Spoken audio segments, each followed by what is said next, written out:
नमस्कार दोस्तों, मेरा नाम फ़ज़ील है। मेरे चैनल ट्यूटर फ़ज़ील में आप सबका स्वागत है। आज का ये जो वीडियो होगा ये होगा सीरीज़ ऑब्जेक्ट्स के ऊपर।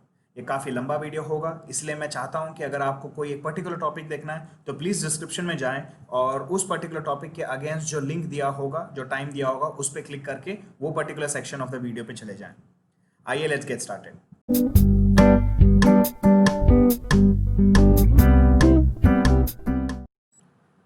ऑलराइट गाइस, स्टार्ट करने से पहले मैं ये कहना चाहूँगा कि अगर आपने पार्ट 1 वीडियो नहीं देखा है तो उसका लिंक मैंने डिस्क्रिप्शन में दे रखा है। प्लीज़ उसको जाएं, देखें। वो इंट्रोडक्शन टू पांडास के ऊपर है।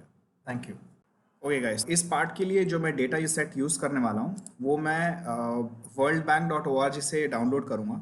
यहाँ पे आप आ सकते हैं datatopics.worldbank.org/job/country/India। यहाँ जाकर आप इस पर्टिकुलर इसको क्लिक कर सकें जहाँ लिखा है data access database data bank. फिर उसके बाद एक टैब खुलेगा। यहाँ पर आप मैं बेसिकली दिखाता हूँ कि कैसा दिखेगा। ये ऐसा दिखेगा, ठीक है, ये स्क्रीन। तो यहाँ पे आप फिल्टर लगा सकते हैं, कंट्री कौन सी है, इंडिया, सीरीज़ क्या चाहिए, टाइम क्या चाहिए। मैंने सारे चीज़ सेलेक्ट कर रखे हैं। यहाँ पे कंट्री सिर्फ एक इंडिया के लिए, सीरीज़ ऑल सेलेक्ट किया है, टाइम में भी सेलेक्ट ऑल किया है। फिर उसके बाद यहाँ आएंगे, राइट साइड में यू विल सी कि डाउनलोड ऑप्शन दे रखा है। यहाँ पे आप डिफरेंट ऑप्शन दे हैं, जैसे कि एक्सेल है, CSV है, टैब TXT है। मैंने CSV डाउनलोड कर लिया है, तो आप भी ये कर सकते हैं। इस डेटा सेट के साथ आप काम कर सकते हैं। आइए चलिए स्टार्ट करते हैं। हम डेटा सेट को यूज़ करेंगे इसमें। तो उसके लिए पहले हमको इंपोर्ट करना पड़ेगा पांडास को, राइट। तो मैंने लिखा है इंपोर्ट पांडास एज PD मेरा अलियास है। और उसके बाद मेरी फाइल कहाँ पर है वो वाला लोकेशन मैं लिखूंगा। तो फिलहाल मेरी फाइल यहाँ पे सी यूज़र डाउनलोड्स में पड़ी हुई है, क्योंकि मैंने जस्ट अभी डाउनलोड किया और उस फाइल को रीनेम कर दिया था। तो मैं लिखूंगा data is equal to PD.read_CSV। और उसके बाद यहाँ पे सिंगल कोट या डबल कोट के अंदर मैं अपने फाइल का लोकेशन दूंगा। बट यहाँ पे आपको मैं कुछ दिखाना चाहता हूँ। आप देखें, अगर मेरे फाइल का मैंने नाम जो रखा था वो था इंडिया डेटा डॉट CSV। अगर मैं इसको ऐसे ही रन करूँ तो ऑब्जर्व करिएगा, ये एरर देगा। ये एरर बता रहा है कि सिंटैक्स एरर करके दिखा रहा है, बोल रहा है Unicode escape codec can't decode bytes in position 2 to 3। तो ये बता रहा है कि ये जो \U है ये इसको एक यूनिकोड एस्केप कैरेक्टर जैसा मान के चल रहा है ये, ठीक है। तो ये पॉसिबल नहीं हो पा रहा है, it is not able to understand कि इसको मैं कैसे इसको ट्रीट करूं। तो आप एक तरीका कर सकते हो उसको, अगर आपने ऐसे ही अपनी फाइल का लोकेशन दिया है बैकस्लैश एक बैकस्लैश के साथ दिया है, तो इसका एक सोल्यूशन है, वो आप R आगे लगा के उसको रीड कर सकते हो। ये एक तरीका है, ठीक है। और एक तरीका है, ये पर्टिकुलर बैकस्लैश के आगे, हर एक बैकस्लैश के आगे आप और एक बैकस्लैश लगा सकते थे। तो ये क्या करता है, ये उसके पीछे जो भी कैरेक्टर है, अगर वो एक स्पेशल कैरेक्टर है तो उसको वो नलीफाई कर देगा। कौन सा, ये वाला आगे वाला जो बैकस्लैश है वो पीछे वाले बैकस्लैश और वो एक कैरेक्टर को नलीफाई कर देता है। तो ये एक और तरीका है। तो ऑब्जर्व करिए, ये मैं रन करूंगा, उसने ये भी रन हो गया, इसने कोई एरर नहीं दिखाया। और एक जो तरीका है वो मैं बताऊंगा, जो कि मैं यूजुअली लेता हूँ, वो है ये। अगर सपोज जैसे आप लिख रहे थे, अज्यूम करो आप यहाँ पे जस्ट आप लिख रहे थे क्या बोलते हैं फाइल का लोकेशन, और आपने यहाँ पे ऐसे कुछ लिखना शुरू किया है और मैंने टैब दबाया। ऑब्जर्व, टैब में एक ऑप्शन आ रहा है फॉरवर्ड स्लैश के साथ। तो ये वाला अगर ऑप्शन यूज करूंगा तो ये सिंपल सा है। तो देखो यहाँ पे भी फाइल रीड हो गई है, ठीक है। तो ये 3 तरीके हैं। आप जिसके तरीके से जिस भी तरीके से आप यूज करना चाहते हैं वो आपकी मर्जी। मैं यूजुअली ऐसे यूज करता हूँ। तो अभी डेटा को जाके थोड़ा एनालाइज करते हैं कि क्या है इसके अंदर। उसके लिए हमें हेड मेथड यूज करना है। अगर आपको ये नहीं पता क्या है तो प्लीज पार्ट 1 वीडियो देखिएगा। ओके, तो ये पर्टिकुलर डेटा के अंदर कंट्री नेम है, कंट्री कोड है, सीरीज नेम है, सीरीज कोड है, ईयर 1990 से लेके मेरे पास ईयर है 2016, ठीक है। तो 2016 तक का मेरे को डेटा मिला है और इसी डेटा को हम अभी एनालाइज करने वाले हैं, ठीक है। तो इसमें अगर आप देखेंगे थोड़ा, तो एक तो ये ऊपर नीचे मुझे स्क्रॉल करना पड़ रहा, तो मैं थोड़ा हेड ऑफ 2 देता हूँ ताकि सिर्फ 2 ही रोज दिखे मुझे, ताकि मेरे को ऐसे ना ऊपर नीचे स्क्रॉल करने की जरूरत ना पड़े और मैं ऐसे ही स्क्रॉल कर पाऊँ यहीं से, ठीक है। ओके, यहाँ आप देखोगे तो कंट्री नेम यहाँ पे इंडिया ही होगा। हमने डेटा सेट जब डाउनलोड किया था सिर्फ इंडिया के लिए किया था। कंट्री कोड IND ही रहेगा। उसके अलावा सीरीज नेम कुछ डिफरेंट टाइप्स ऑफ पैरामीटर्स हैं जिनके ऊपर हमारे पास ये डेटा दिया गया है। सीरीज कोड है, हर एक सीरीज नेम के लिए एक यूनिक सीरीज कोड दिया गया है। फिर डेटा कुछ नंबर्स में दिया गया है 1990 से लेके 2016 तक, ठीक है। तो इससे क्या पता चलता है कि कंट्री नेम जो यूनिक है इंडिया, अगर आपको नहीं लगता कि पता नहीं मतलब इंडिया कैसे यूनिक है, अगर आपको जस्ट कंफर्म करना है कि कितने यूनिक वैल्यूज हैं एक पर्टिकुलर कॉलम में, तो ये मैंने पहले भी बताया था पहले वाले वीडियो में, तो वो और एक बार दिखा सकता हूँ। You can do data of, क्या है इसका नाम, country name, right. Country name को जाकर यहाँ पे आप यूनिक मेथड कॉल कर सकते हैं और ये दिखाएगा कि इंडिया यूनिक है। लाइकवाइज आपको देखना है कि कोड कौन सा यूनिक है, तो ऑब्जर्व यहाँ पे इंडिया कोड यूनिक है, ठीक है। तो इससे मैं क्या बोलना चाह रहा हूँ कि ये पर्टिकुलर कॉलम को ही हम एक पर्टिकुलर जगह से मतलब निकाल सकते हैं। क्यों? क्योंकि ये उतना ज़्यादा इंफॉर्मेशन दे नहीं रहा, राइट। ये वाला कॉलम और ये वाला कॉलम, ये दोनों कॉलम्स उतना ज़्यादा इंफॉर्मेशन हमको दे नहीं रहे, तो क्यों हम फालतू में उतने सारे कॉलम्स को रखें अपने डेटा सेट में, करेक्ट। तो इसके लिए हम ड्रॉप कॉलम कर सकते हैं। तो आपको वो दिखाऊंगा, देखो यहाँ पे डेटा डॉट ड्रॉप, अगर आप देखो यहाँ पे drop duplicates, drop level, drop an है, हम ड्रॉप को यूज़ करेंगे। यहाँ पे मैं कॉलम्स का ऑप्शन दूंगा और कौन से कॉलम्स को मैं ड्रॉप करना चाहता हूँ उनका नाम देना चाहता हूँ। अगर मेरे को एक कॉलम देना था तो मैं एक कॉलम का नाम दे देता, ठीक है। अगर मेरे को मल्टीपल देना है तो मैं मल्टीपल भी दे सकता हूँ। तो यहाँ पे देखो COUNTRY कंट्री नेम, कॉमा यहाँ पे कंट्री कोड, इन दोनों को मैं ड्रॉप करना चाहता हूँ। और ड्रॉप करने के बाद मैं आपको एक चीज़ दिखाता हूँ, यहाँ पे देखो रन करता हूँ, ये रन तो हो गया और यहाँ पे ड्रॉप हो गया, बट ये एक्चुअल डेटा में से ड्रॉप नहीं हुआ। ऑब्जर्व, ये मेन डेटा जो था उसमें से ड्रॉप नहीं हुआ। तो इसको आप दो तरीके से कर सकते थे, मतलब एक था आप ऐसे दे सकते थे कि data is equal to data dot drop, मतलब ड्रॉप कर दो और उसके बाद जो बचे हैं उनको डेटा वापस डेटा में डाल दो। ये एक तरीका था, बट ये थोड़ा थोड़ा कंफ्यूजिंग होता है काफ़ी लोगों के लिए, वो बोलते हैं कि अरे ऐसा क्यों करें हम। तो उसके लिए एक सोल्यूशन है, यहाँ पे एक ऑप्शन रहेगा जिसको हम इन प्लेस कहते हैं। इन प्लेस मतलब क्या आप चाहते हो कि इसी जगह पे वो मेन डेटा सेट के अंदर भी रिप्लेस कर दे, जो डेटा फ्रेम है या फिर आपका सीरीज ऑब्जेक्ट है उसके अंदर इमीडिएटली वो रिप्लेस कर दे या नहीं, वो इन प्लेस पैरामीटर बताता है, ठीक है। तो यहाँ पे अगर मैं ट्रू देता हूँ, ऑब्जर्व, तो अब मैं जब यहाँ पे डेटा डॉट हेड दे दूंगा तो ऑब्जर्व यहाँ पे वो दोनों हट गए। आई होप आपको इतना समझ में आया। आइए चलिए अभी क्विकली इस डेटा सेट को एनालाइज करते हैं। और मैंने ऑलरेडी एक इंफॉर्मेशन देखी इसमें जो कि इम्पॉर्टेंट है आपको बताना, तो मैं अभी आपको दिखाता हूँ कि मैं क्या कह रहा हूँ। लेट्स से मैं हेड ऑफ 20 उठाता हूँ मैं पहले के 20, ठीक है। अब मैं स्क्रॉल करूँगा नीचे तो देखो यहाँ पे आप ऑब्जर्व करोगे कि डॉट डॉट करके दे रखा है, डॉट डॉट करके दे रखा है, और यही चीज़ काफ़ी जगहों पे रिपीट हुई है, ठीक है। और ये देखो काफ़ी जगहों पे है ये रिपीट। तो ये डॉट डॉट है क्या? जब मैंने ये एक्चुअली डेटा सेट को देखा तो वो डेटा सेट के अंदर भी डॉट डॉट था, इसी कारण से पांडास भी उसको डॉट डॉट ही मान रहा है, ठीक है। तो एक्चुअली में ये डॉट डॉट मेरे हिसाब से ये बता रहा है कि ये वाला डॉट डॉट नहीं, ठीक है, ये वाला डॉट डॉट की बात नहीं कर रहा मैं इस वाले डॉट डॉट की बात कर रहा हूँ।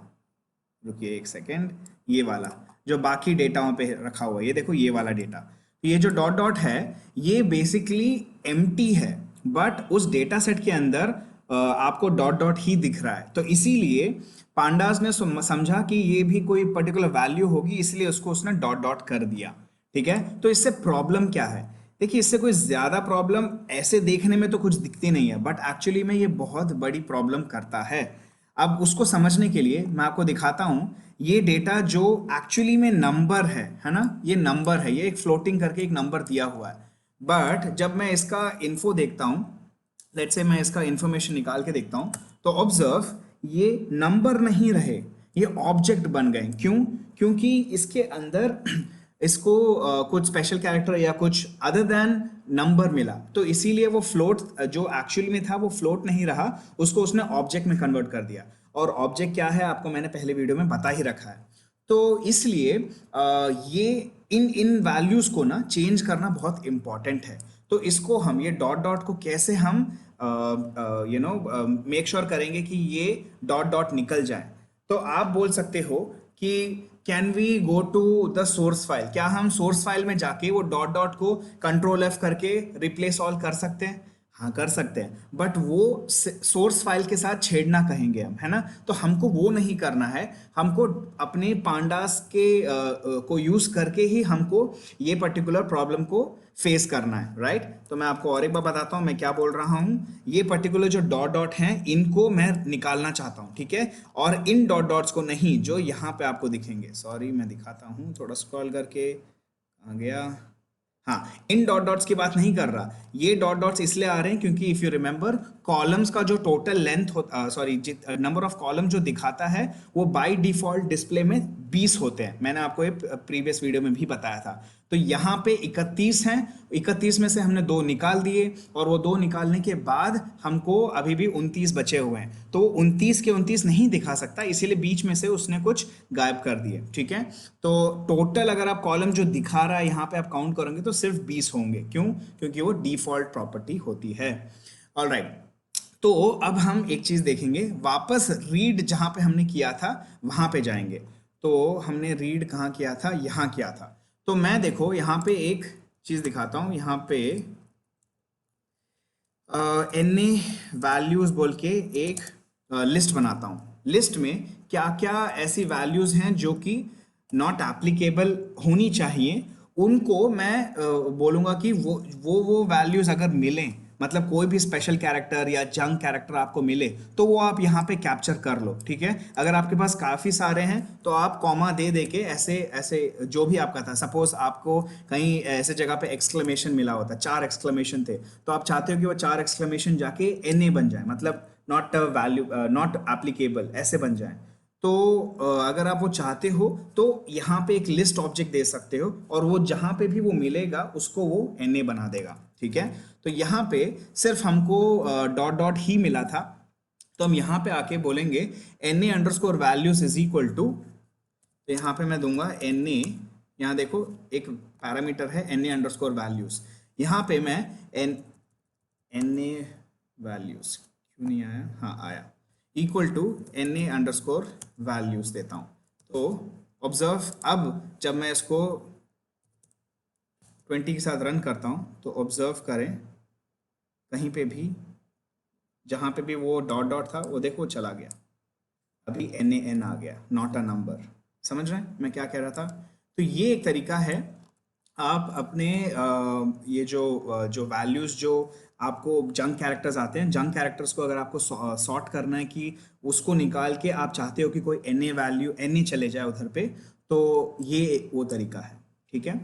ऑलराइट, तो अगर आपके पास बहुत सारे होते तो आप जस्ट कॉमा कॉमा दे के वो सारे वैल्यूज यहाँ पे लिख देते और वो ऑटोमेटिकली उसको हैंडल कर लेता। ऑलराइट, चलिए, तो अब हम वापस जाते हैं और इन 2 कॉलम्स को ड्रॉप करते हैं, ठीक है, क्योंकि हमको चाहिए नहीं। तो अब मैं वापस इधर आऊँगा तो देखो वो 2 कॉलम्स ड्रॉप हो चुके हैं।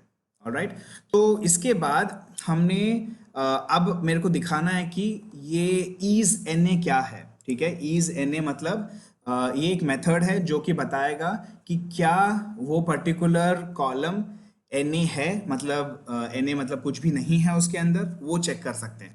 तो वो मैं क्विकली दिखाता हूँ। हमारे ऑब्जेक्ट का नाम था डेटा, और मैं यहाँ पे पर्टिकुलर कॉलम देता हूँ, लेट्स से ऑफ, यहाँ पे एक पर्टिकुलर कॉलम उठाते हैं, जैसे कि कॉलम का नाम क्या था, ऑलराइट, कॉलम का नाम था 1997, वो उठाते हैं। तो मैं 1997 ये उठाते हैं, और उसके बाद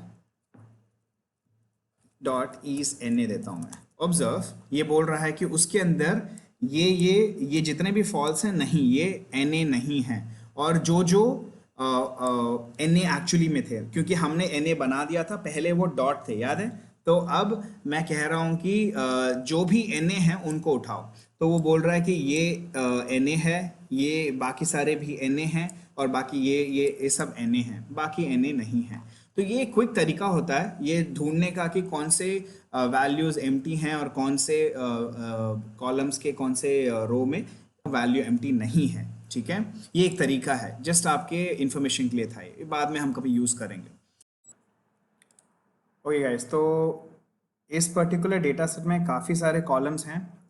अब हम एक्चुअल टॉपिक पे जाते हैं, मतलब सीरीज क्या है उस पे हम थोड़ा बात करेंगे, ठीक है। तो series object one dimensional column होता है, वन डायमेंशनल एरे होता है। तो इसमें अगर आप देखोगे कि ये एक पर्टिकुलर जो कॉलम है 2016 ईयर YR 2016 करके जो लिखा है, उसके अंदर जो वैल्यूज़ हैं वो पूरा का पूरा एक वन पर्टिकुलर कॉलम है और वो वन सीरीज ऑब्जेक्ट है, ठीक है। तो वैसे ही 2015 एक इंडिपेंडेंट सीरीज एरे है, वन डायमेंशनल एरे ऑब्जेक्ट है। लाइकवाइज ये भी एक वन डायमेंशनल है, ये भी वन डायमेंशनल है, ऐसे। तो ये सीरीज सीरीज जुड़ के एक डेटा फ्रेम बनता है जो कि टू डायमेंशनल होता है, ठीक है। तो उस पर हम थोड़ी देर के बाद जाएंगे, बट अभी फिलहाल इस टॉपिक पे रहते हैं कि एक पर्टिकुलर सीरीज ऑब्जेक्ट के साथ अभी हम काम करने को देखेंगे। ऑलराइट, तो मेरे को लेट से उठाना था 2016 वाला कॉलम, तो मैं लिखता हूँ YR 2016, मैंने एक वेरिएबल बना लिया और उसको मैं डेटा, मेरा जो फ्रेमवर्क था उसमें से उठा रहा हूँ। सो मैं लिख रहा हूँ डेटा ऑफ 2016 स्पेस 2000, उप्स लिखा था, आई थिंक YR 2016 लिखा था, हाँ जी। तो ये बना दिया मैंने और इसको मैंने एक सीरीज ऑब्जेक्ट बना दिया। अगर आपको इसको डायरेक्टली दिखाऊं मैं इसका क्या है ये उसका डेटा टाइप, तो देखो ये सीरीज ऑब्जेक्ट है, ठीक है। तो ये जो YR 2016 बना है, ये एक one particular one dimensional array है जिसके अंदर वन डायमेंशनल वैल्यूज रहेंगी, ठीक है। और उसकी वैल्यूज तो हमको पता ही है, जैसे कि यहाँ पे फ्लोट वैल्यू ये एक है, फ्लोट वैल्यू ये एक है, फ्लोट वैल्यू ऐसी वैल्यूज होंगी, ठीक है। अगर आपको क्विकली देखना है उसके अंदर क्या क्या है, तो observe series object, oops sorry, series object पर भी हेड काम करता है, टेल काम करता है, ठीक है। Just like data frame object पे हमने पहले देखा था कि हेड और टेल कैसे काम करता है, तो वैसा ही head and tail series object पे भी काम करता है। इसके अलावा हमने देखा था कि इंडेक्स वैल्यूज़ अगर मुझे उठाने हैं कि मेरे पर्टिकुलर सीरीज ऑब्जेक्ट में क्या क्या इंडेक्सेस हैं, अगर मेरे को उठाना है तो oops sorry, it's not a method, it's just an attribute, ठीक है। तो जैसे ही मैंने उसको देखा तो वो बता रहा है कि स्टार्ट पोजीशन ये है, स्टॉप पोजीशन ये है और उसका स्टेप काउंट ये है, ठीक है। अगर मेरे को देखना है कि इसके अंदर कितने वैल्यूज़ हैं टोटली, मतलब जैसे पाइथन में लेंथ फंक्शन यूज़ करते हैं हम, वैसा ही यहाँ पे साइज फंक्शन है, साइज एट्रीब्यूट है। तो ये पर्टिकुलर एट्रीब्यूट को यूज़ करके आप देखोगे कि इसके अंदर 166 वैल्यूज़ हैं, ठीक है। अगर आपको मैं दिखाऊं कि लेन भी वैसा ही काम करता है, ऑब्जर्व दोनों सेम दिखाएंगे रिजल्ट, ठीक है। इसके अलावा हमने पहले ही देखा हुआ है कि डॉट वैल्यूज़ जब हम देखते हैं तो डॉट वैल्यूज़ बताता है उसके वैल्यूज़, ठीक है, कि उसके अंदर क्या क्या वैल्यूज़ हैं। अगर आप देखोगे ये एक एरे है, वन डायमेंशनल एरे, नम्पी का एरे है ये, और यहाँ पे पूरा का पूरा वैल्यूज़ दे रखा है, ठीक है। आई होप आपको इतना समझ में आया। ओके, तो आइए चलिए देखते हैं कुछ मैथमेटिकल ऑपरेशंस हम परफॉर्म करके, ठीक है। तो हमने YR 2016 बनाया ही है, तो उसके अंदर में से मैं कुछ वैल्यूज़ निकालता हूँ रैंडमली। मैं सपोज चूज़ कर रहा हूँ 0 से लेके लेट्स से 10 तक। तो मैं ये किसी एक वेरिएबल में ले लेता हूँ, उप्स, ठीक है। मैं इसको और एक वेरिएबल में लेता हूँ YR 2016 _10, ठीक है। तो ये बस मैं ऐसे ही ले रहा हूँ, ऐसा आपको कुछ दिखाने के लिए, कुछ मैथमेटिकल ऑपरेशन दिखाने के लिए। ये मैं पूरे के पूरे वो वन डायमेंशनल एरे के साथ कर सकता था, but I am just showing you कि ये मैं सिर्फ 10 के साथ करके दिखा रहा हूँ।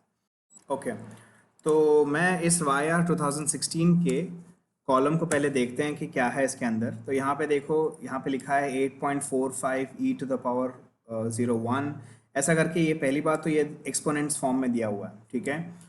तो पहली बात, डेटा एक्चुअली में इतना कॉम्प्लिकेटेड है नहीं जितना दिख रहा है, ठीक है। मतलब एक्सपोनेंट फॉर्म में वो क्यों दिखा रहा है, बाय द वे ये डिफ़ॉल्ट प्रॉपर्टी है जो पांडास हमेशा करता है। अगर आपको ये ओवरकम करना है तो आप ये लिख सकते हो, PD डॉट, आपको ऑप्शन जाना पड़ेगा PD के, और इसमें आपको डिस्प्ले करके एक प्रॉपर्टी है, उसमें फ्लोट क्या होता है, फ्लोट फॉर्मेट होता है। फ्लोट फॉर्मेट को आपको चेंज करना है, और ये चेंज करने के लिए आपको एक स्ट्रिंग जैसा देना पड़ेगा, और सपोज इस स्ट्रिंग के अंदर मैं बोल रहा था कि पॉइंट 2f मतलब उप्स पॉइंट, ठीक है, डेसिमल 2f का प्रिसीजन लो करके मैं ये कह रहा हूँ। तो उसके बाद मैं इसको फॉर्मेट कर दूंगा और इसको रन करता हूँ। ऑब्जर्व, ये रन हो गया। अब इसके बाद जब मैं वाया 2016_10 देखूंगा तो ऑब्जर्व ये बहुत ही क्लियरली दिखा रहा है अपनी वैल्यूज़।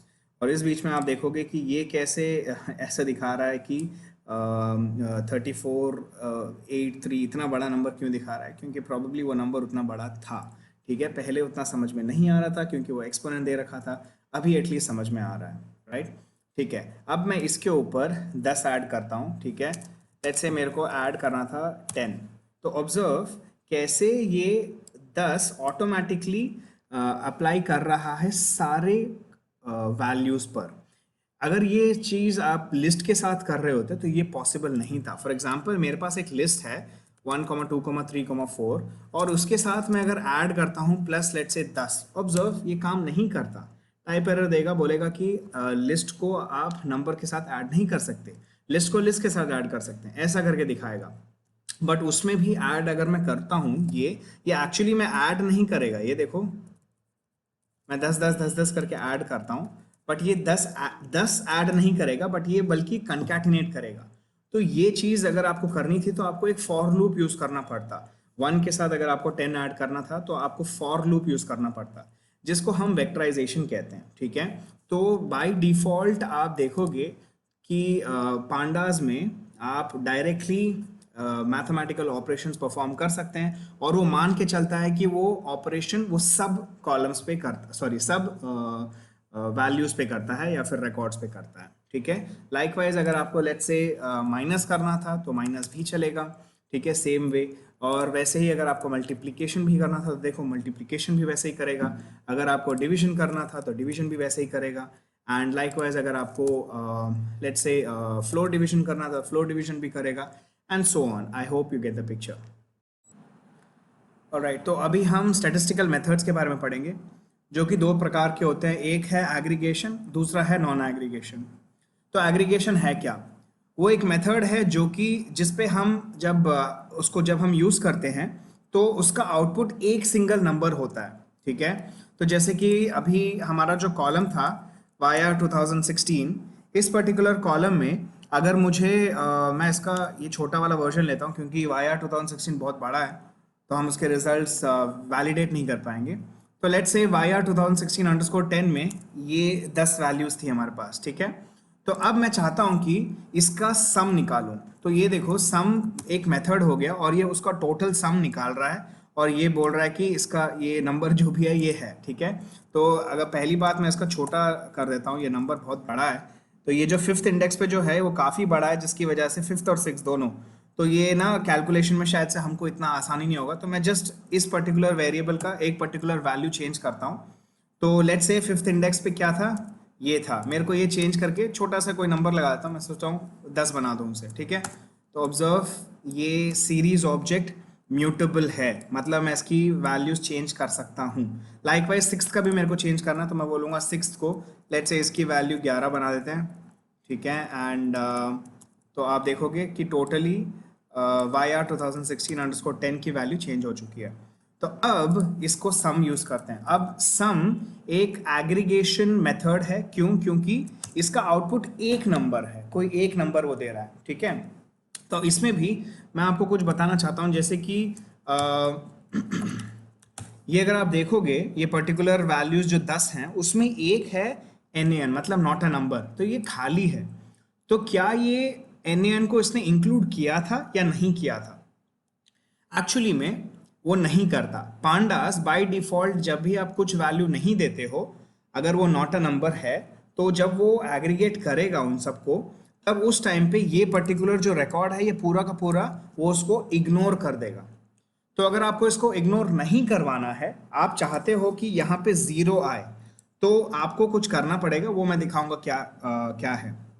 तो इसका अगर मेरे को एग्जांपल मैं दूंगा तो ये बेहतर आपको समझ में आएगा जब हम इसका मीन निकालेंगे। तो ऑब्जर्व, जब मैं इस सेम पर्टिकुलर कॉलम का मीन निकाल रहा हूँ तो इस पर्टिकुलर मीन को आप अब नोट कर लीजिए 42.26 है, ठीक है। ये एक्चुअली में रॉन्ग है, ठीक है।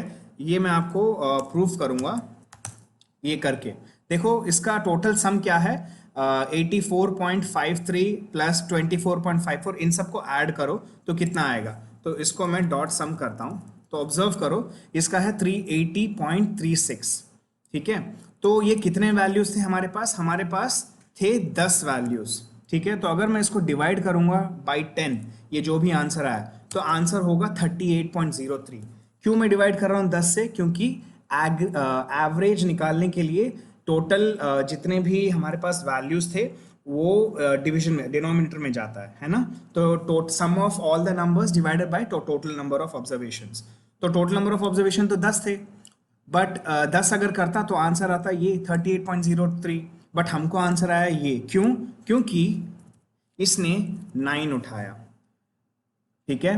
क्यों उसने 9 उठाया? क्योंकि अगर आपने ये देखा था यहाँ पे एक पर्टिकुलर वैल्यू NaN भी थी, इसलिए, ठीक है। तो इसको हमें करेक्ट करना है, ये करना चाहिए हमें। मैं बताता हूँ कैसे करेंगे, बाद में थोड़ी देर में बताऊंगा उसको, बट उससे पहले कुछ और भी एग्रीगेट मेथड्स को देख लेते हैं।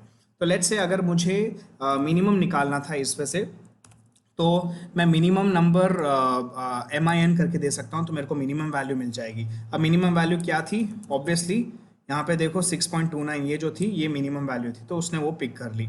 इसके अलावा मैं मैक्स भी उठा सकता हूँ। मैक्स कौन सी है? 154। ऑब्जर्व डॉट मैक्स कर दिया तो 154.975 आ गया, ठीक है। ऐसे ही मीन भी होता है, मीडियन भी होता है, स्टैंडर्ड डिविएशन भी होता है।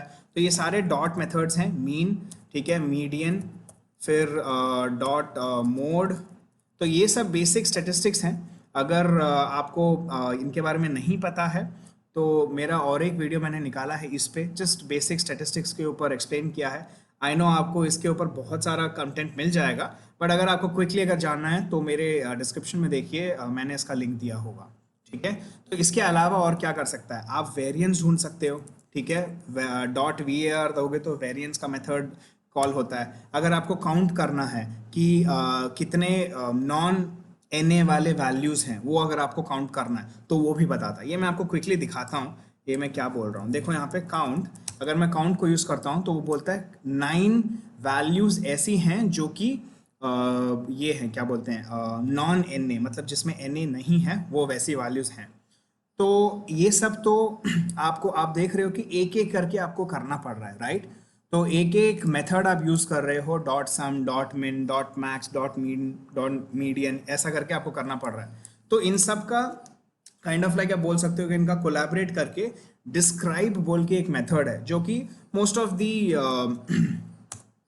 द डिटेल्स को बता देता है, ठीक है। तो मैं अगर डिस्क्राइब को यूज करूंगा तो वो डिस्क्राइब करेगा, तो इस पर्टिकुलर वैल्यू, इस पर्टिकुलर अरे में कितने काउंट है, कितना मीन है, स्टैंडर्ड डिविएशन, मिनिमम, ये है बेसिकली परसेंटाइल है ये, ठीक है। ये 25, 50, 75 एंड मैक्स वैल्यू, ठीक है।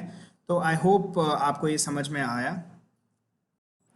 ओके, तो अभी हम अपने प्रॉब्लम को सॉल्व करते हैं। हमने देखा था कि हमारे पास जो एक्चुअल जो मीन था हमारा वो था 38.03, बट हमने जो देखा वो था 42.26। तो इस एरर को कैसे सॉल्व करेंगे?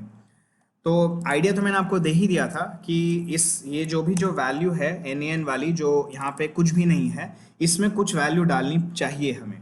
तो वो क्या वैल्यू होगी वो एक टॉपिक होगा, और उससे पहले मैं बताऊंगा कि इसको भरते कैसे, ये NaN को फिल कैसे करेंगे। तो अब इस पर्टिकुलर वेरिएबल में मैं डॉट फिल NA करूंगा। तो ये वेरिएबल नहीं, मतलब ये सीरीज ऑब्जेक्ट है। तो इस पर्टिकुलर सीरीज ऑब्जेक्ट में डॉट फिल NA बोल के एक मेथड है। इस मेथड को मैं इन्वोक करूंगा। इसमें मैं एक वैल्यू भेजूंगा, जो वैल्यू होगी वो होगी 0। फॉर नाउ अभी के लिए मैं 0 भेज रहा हूँ। तो ऑब्जर्व करो, जैसे ही मैं इसको कर दूंगा ऐसा, तो जहां पे भी NaN था वो 0 हो गई। रिमेंबर, ये मैंने जो यहाँ पे जो फिल किया है NA, और मैं आपको फिर से दिखाता हूँ वो पर्टिकुलर सीरीज ऑब्जेक्ट। ऑब्जर्व, वो एक्चुअल में चेंज नहीं हुआ। वो कैसे चेंज होता है मैंने आपको इस ही वीडियो के स्टार्टिंग में बताया था कि आपको यहाँ पे देना पड़ता है कि इन प्लेस, ये एक ये एक पैरामीटर है, in place equal to true करना पड़ेगा। अगर आप ये करना चाहते हो तो ये कर सकते हो, या फिर आप ये भी कर सकते थे, वाई आर मतलब वही सीरीज का नाम देके इज इक्वल टू वो सीरीज का नाम dot fill N A of zero, ये भी कर सकते थे। मैं तो हमेशा यही करता हूँ, ठीक है, ताकि वहीं की वहीं वैल्यूज इमिडिएटली चेंज हो जाएं। देखो यहाँ पे चेंज हो गई। ओके, तो मुझे आपको कुछ एक कॉन्सेप्ट समझाना था, इसीलिए मैंने वापस से इस पर्टिकुलर फील्ड को एन कर दिया, ठीक है। तो आपको अगर लगता है कि यहाँ पे कोई और वैल्यू हम डाल सकते थे इंस्टेड ऑफ ज़ीरो, हाँ आप डाल सकते थे। आप वो वैल्यू को लिख के अगर आप करना चाहते कि नहीं इसी जगह पे वैल्यू 10 चले जाए, जहाँ पे भी एन है ऑब्जर्व 10 चले गई। यहाँ पे अगर आप चाहते थे कि 20 चले जाए तो ऑब्जर्व 20 चलेगी, ठीक है। इस टाइम पे मैं in place equal to true नहीं दे रहा हूँ, ताकि मैं आपको ये सारे एग्जाम्पल्स भी दिखाऊं कि कौन से डिफरेंट वैल्यूज डाल सकते हैं। अच्छा, तो ये कई बार ऐसा होता है कि जब आप मशीन लर्निंग का कोई भी प्रोजेक्ट कर रहे होंगे तो उस टाइम पे आपको फिल लेने की आपको यहाँ पे कुछ वैल्यू फिल करने की ज़रूरत पड़ेगी। आपके पास डेटा में एक्चुअली में एन होगा, बट आप वहाँ पे ज़ीरो नहीं डालना चाहेंगे। क्यों?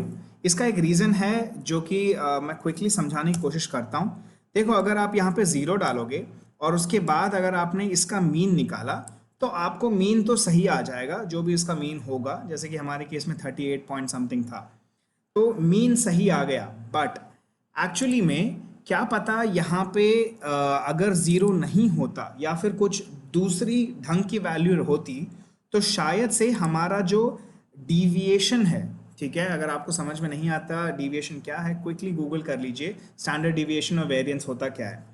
तो आपका जो डीविएशन है वो बिगड़ जाता। कैसे? अगर आप यहाँ पे ज़ीरो रखोगे तो आप जो टोटल जो मीन है वो चेंज हो जाएगा, जिसकी वजह से आपको कुछ एक पर्टिकुलर वैल्यू आएगी, ठीक है।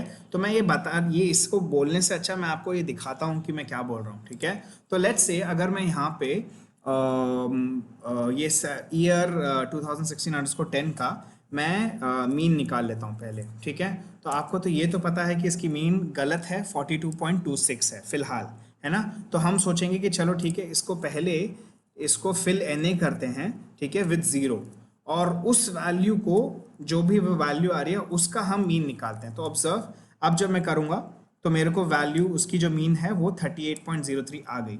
तो इसको हम लिख लेते हैं कहीं 38.03, ठीक है। अब ये जो वैल्यू आई है, अब मैं चाहता हूं कि यहाँ पे अगर जब ज़ीरो होगा तो उसके बाद मैं आपको स्टैंडर्ड डिविएशन दिखाता हूँ उसकी वैल्यू, और जब यहाँ पे कुछ और रखूंगा मैं अदर देन ज़ीरो जब दिखाऊंगा, तब आपको उसकी स्टैंडर्ड डिविएशन दिखाऊंगा, देखना कि कितना अंतर आता है। तो पहले तो मैं दिखाता हूँ कि मैं डॉट, तो मैं फिल एन ए करता हूँ, ठीक है। फिल एन ए में ज़ीरो कर दिया तो ये ऑटोमेटिकली यहाँ पे ज़ीरो बन गया, ठीक है, ये पर्टिकुलर सीरीज ऑब्जेक्ट में। उसका डॉट एस टी डी करता हूँ, मतलब स्टैंडर्ड डिविएशन। तो इसको मैं स्टैंडर्ड डिविएशन उसका मेथड कॉल करता हूँ। ऑब्जर्व, उसका स्टैंडर्ड डिविएशन है 48.22। अब मैं वापस इधर पे आता हूँ, किधर, Y R 2016_10 dot fill N A पे जाता हूँ, बट इस बार मैं ज़ीरो के बजाय कोई डिफरेंट वैल्यू दूंगा। अब डिफरेंट वैल्यू कैसे मेरे को पता चलेगी कौन सी वैल्यू दूंगा? लेट्स से मैं ये करता हूँ, वाई आर 2016_10, इसमें से मैं मीन निकालता हूँ। अगर मीन निकालूंगा तो हमको पता है उसका मीन है 42, क्योंकि अभी तक हमने यहाँ पे एन रखा है, क्योंकि यहाँ पे एक्चुअल में कोई वैल्यू नहीं है, तो 42 उसका मीन आ रहा है, जो कि गलत है ना। तो मैं मीन नहीं यूज करूंगा। क्या और क्या यूज कर सकता हूँ? मैं मीडियन यूज कर सकता हूँ, है ना, या फिर मैं मोड यूज कर सकता हूँ। वो मैटर करता है, उस केसेस में वो ज्यादा मैटर करता है, बट यहाँ पे मोड भी ज्यादा मैटर नहीं करेगा। क्यों? क्योंकि यहाँ पे देखोगे कि फ्रीक्वेंसी वाइज अगर आप देखोगे तो डिफरेंट वैल्यूज हैं, डिफरेंट वैल्यूज हैं, तो फ्रीक्वेंसी के बेसिस पे मोड जो सेलेक्ट करता है वो अच्छे से नहीं होगा। तो मीडियन सीम्स टू बी बेहतर ऑप्शन है यहाँ पे, है ना। YR 2016_10 डॉट मीडियन, मैं ये भी कर सकता था। तो मैं अगर ये करूँगा तो ऑब्जर्व, यहाँ पे मीडियन वैल्यू आ जाएगी। अब जब मीडियन वैल्यू आ गई यहाँ पर, अब जब मैं इसका लेट्स से स्टैंडर्ड डिविएशन निकालता हूँ, ऑब्जर्व, काफ़ी फ़र्क होगा पहले वाले स्टैंडर्ड डिविएशन और इसमें। देखो मैं इसको नीचे ले आया, 48.22 पहले था और अब है 46.80। ये बेहतर वैल्यू है इन कंपैरिजन टू दिस। आपको लगेगा कि अरे ये तो बहुत छोटा नंबर है, नहीं, ये एक्चुअली में बहुत छोटा नंबर हो या ना हो, more accurate number is a better solution. तो ये बेहतर तरीका है। आई होप आपको ये समझ में आया। अगर नहीं आया तो प्लीज़ कमेंट सेक्शन में लिखिएगा, ताकि मैं इस पर कोई और एक छोटा सा वीडियो बना के इस पर थोड़ा और इलैबोरेट एक्सप्लेनेशन दूंगा। ऑलराइट, अभी तक हमने एग्रीगेशन मेथड्स देखे थे, वो मेथड्स जो हमको एक वैल्यू रिटर्न करते थे, ठीक है, तो वो होते हैं एग्रीगेशन मेथड्स। अब नॉन एग्रीगेशन मेथड उसका ऑपोजिट है, मतलब वो एक वैल्यू रिटर्न नहीं करते हैं, वो ज़्यादा वैल्यूज रिटर्न करते हैं। तो जैसे कि अभी मैं यूज़ करके दिखाता हूँ, ईयर 2016_10 पे मैं .abs मेथड यूज़ करके दिखाता हूँ। ऑब्जर्व, ये इसका एब्सोल्यूट वैल्यू निकाल के मेरे को दिखा रहा है, ठीक है। तो ये ABS मेथड है। इसके अलावा राउंड मेथड है। राउंड बेसिकली राउंड करेगा to the nearest given decimal. तो लेट्स से मैं देता था YR, उप्स कहाँ गया, एक सेकेंड, ये वाला, इस पे मैं देता हूँ राउंड। बाय डिफ़ॉल्ट ये ऑब्जर्व करो, राउंड करेगा जिसमें डेसिमल प्लेसेस को वो ज़ीरो कर देता है, ठीक है। तो बेसिकली ये उसको उसके जो डेसिमल्स हैं वो रिमूव कर रहा है, ठीक है। तो लेट्स से अगर मैं राउंड बोलता हूँ, round off to up to 2 digit, तो वो देखो वो पहले वाली वैल्यू भी 53 थी, वो अभी भी 53 है। बट अगर मैं इसको 1 करता हूँ, राउंड ऑफ 1, ऑब्जर्व ये वैल्यूज थोड़ी चेंज हो जाएंगी। देखो 53 था पहले, अब ये 5 हो गया है। 54 था यहाँ पे, ये 5 हो गया है। 52 था, ये भी 5 है। बट लेट्स से इस वैल्यू को देखते हैं, 29 को देखते हैं। 29 देखो फोर्थ वाला वो जाके 30 बन गया, ठीक है। तो ये बेसिकली राउंड है। इसके अलावा हमारे पास क्यूमुलेटिव मिनिमम है, क्यूमुलेटिव मैक्सिमम है। तो अब वो क्या करता है, लेट्स से YR 2016_10 पे डॉट क्यूमुलेटिव मिनिमम लगाता हूँ मैं।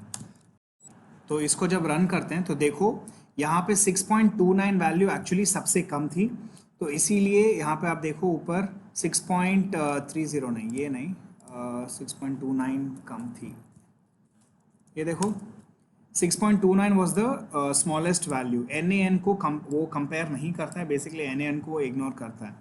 तो यहाँ पे जब क्यूमुलेटिव मीन वो जब ढूंढ रहा है, तो उसने क्या किया, पहले सबसे पहले जो वैल्यू थी वो 84.53, इसको वो मान के चलता है कि ये सबसे कम वैल्यू है। तो फिर उसको वो कंपेयर करेगा नेक्स्ट वैल्यू के साथ, 24.54 के साथ कंपेयर करेगा। ऑब्वियसली 24 छोटा है 84 से, तो 24 बिकम्स द न्यू मिनिमम। फिर 24 को फिर से 24 के साथ कंपेयर कर रहा है, फिर 24 को 6 यहाँ नहीं यार, यहाँ पे 24 को 51 के साथ कंपेयर कर रहा है। 51 को उसने इग्नोर कर दिया, क्यों, क्योंकि 24 छोटा था। फिर 24 को 16 के साथ कंपेयर किया, तो 16 बन गया सबसे अभी नया मिनिमम। फिर 16 को 6 के साथ कंपेयर किया, 6.29 के साथ, तो 6.29 वॉज अ न्यू मिनिमम। फिर उसके बाद जितने बार भी वैल्यूज़ जहाँ पे आपको ये जो आपका जो ओरिजिनल वैल्यू मिला सबसे कम वाला, उसके बाद जितने भी वैल्यूज़ हैं जिसके साथ वो कंपेयर कर रहा है, तो वो सब को 6.29 बना देगा। क्यों, क्योंकि वो सबसे कम था। तो क्यूमुलेटिवली जैसे ही उसके नीचे जितना भी आप जाओगे, तो क्यूमुलेटिवली उस सबको मिनिमम ही बनाता चलता है। तो ये होता है cumulative mean. Likewise cumulative max भी होता है। तो मैक्सिमम वैल्यू देखो यहाँ पे क्या है, ऑब्जर्व, सबसे पहले उसने 84 को माना कि 84 सबसे बड़ा है। तो ऑब्जर्व यहाँ पे 84 सबसे बड़ा था, तो वो इसीलिए सबसे ऊपर 84 है। 84 और 24 के बीच में 84 बड़ा था। 84 51 के बीच में 84 बड़ा था। 84 16, 84 6, 84 10, 84 11, 84 21, ये सब के वैल्यू में 84 बड़ा था। 84 जब NaN के साथ कंपेयर होता है तो वो इग्नोर करता है NaN को, ठीक है। फाइनली जब 84 को 154 के साथ कंपेयर करने को मिला, तो 154 बड़ा था, इसीलिए उसने उसको कंपेयर, मतलब उसको चेंज नहीं किया उस वैल्यू को, 154 को। इंस्टेड 154 ही सबसे मैक्सिमम वैल्यू है, क्यूमुलेटिव मैक्स। ऐसा ही होता है क्यूमुलेटिव सम। क्यूमुलेटिव सम में वो ऐड करता जाता है हर आगे के वैल्यूज को।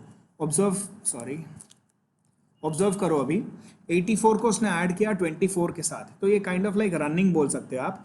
तो यहाँ पे देखो 84 को 24 के साथ ऐड किया, फिर 84 प्लस 24 की वैल्यू 51 के साथ ऐड करी, इसलिए ये वैल्यू आई।